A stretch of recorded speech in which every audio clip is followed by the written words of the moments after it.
50 साल में कभी कोई ज़रूरत पड़ी और जब जमीयत उलमाए हिंद ने या जमीयत उलमाए महाराष्ट्र ने हमें हुक्म दिया तो उनके हुक्म पर हमने चंदा किया और मालेगांव से महाराष्ट्र से बाहर निकल करके हमने काम किया।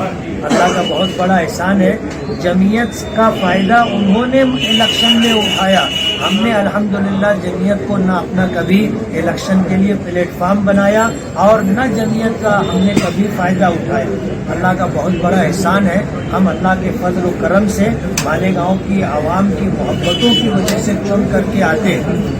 अल्लाह ने 2019 में भी कामयाबी दी थी और अब 2024 में भी कामयाबी दी। 2019 में वो 38,000 वोटों की लीड से हारे थे और 2024 में 162 बहुत मामूली वोटों की लीड से हारे हैं। वो भी उनके लिए कारी जख्म था और ये भी बहुत गहरा जख्म है।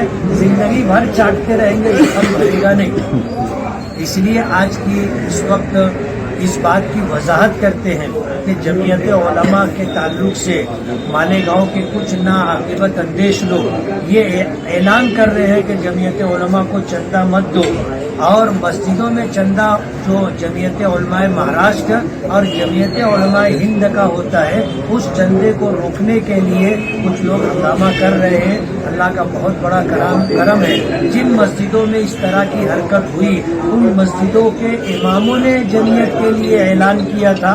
वहाँ के ट्रस्टी, वहाँ के जिम्मेदारान जमीयत के हक में है और तमाम मुसल्ली जमीयत के साथ हैं। ये कुछ लोग हैं जो दादागिरी करके जमीयत के चंदे के लिए जो लोग गए थे उनको उन्होंने रोका और वो लोग बगैर किसी तनाज़े के वहाँ चंदा न करते हुए वापस आ गए।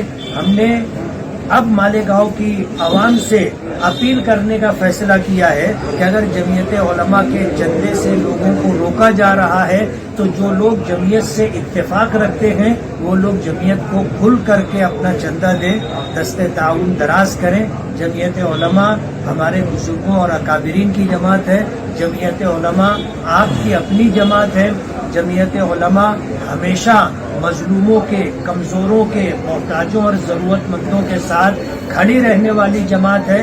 इसलिए जमीयत उलमा का दिल खोल करके ताउन करें, अपनी ज़कात, सदकात, अतियात के ज़रिए जमीयत उलमा के काज को मजबूत करें।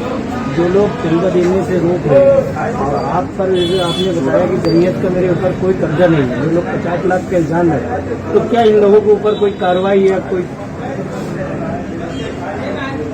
ये हमारी जमीयत पर इल्ज़ाम लगा रहे हैं कि जमीयत ने मुझको 50 लाख का कर्ज दिया था और जमीयत ने इस सिलसिले में अपनी वजाहत की है और इंशाअल्लाह आने वाले दिनों में हम प्रेस कॉन्फ्रेंस से लेकर के इसकी वजाहत आप लोगों के ज़रिए और प्रिंट मीडिया के ज़रिए आवाम तक पहुँचाएंगे। सिर्फ 2 मस्जिदों में बाकी अल्हम्दुलिल्लाह पूरे शहर में किसी मस्जिद में किसी ने मुखालफत नहीं की। मामूल के मुताबिक हमारा चंदा हुआ। अगर आपने अभी तक हमारा चैनल सब्सक्राइब नहीं किया तो हमारे चैनल को सब्सक्राइब